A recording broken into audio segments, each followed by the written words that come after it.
പക്ഷെ ഇന്നലെ മുഖ്യമന്ത്രി ഒരു വാചകം പറഞ്ഞു, അത് അദ്ദേഹത്തിൻ്റെ അന്തസ്സിന് ചേരാത്ത സ്ത്രീലമ്പടന്മാരുടെ പാർട്ടിയാണ് കോൺഗ്രസ് എന്ന് പറഞ്ഞു. അദ്ദേഹത്തിൻ്റെ ഇടത്തെ പോക്കറ്റിൽ 75 വയസ്സ് കഴിഞ്ഞ ഒരു വിദ്വാനും ഉണ്ട്. ഞാൻ ആ പേര് ഞാൻ വിളിക്കുന്നില്ല.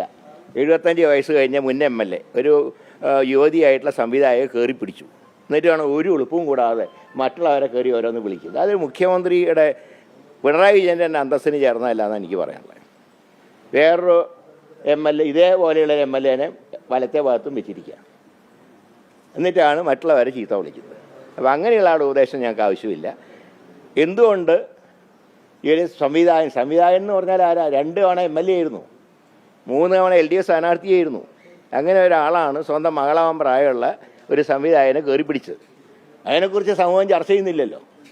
ഞങ്ങൾ പുറത്താക്കിയ ഒരാളെക്കുറിച്ചാണ് എല്ലാ ദിവസവും വാർത്ത. അപ്പോൾ അതിലൊന്നും പാർട്ടിയുടെ അഭിപ്രായ വ്യത്യാസവും ഇല്ല. KPC പ്രസിഡന്റ് സ്വീകരിച്ച നിലപാടും ശരിയാണ്, പ്രതിപക്ഷ നേതാവ് ഇന്നലെ പറഞ്ഞതും ശരിയാണ്. രണ്ടും അർത്ഥത്തിലൊന്നു തന്നെയാണ്.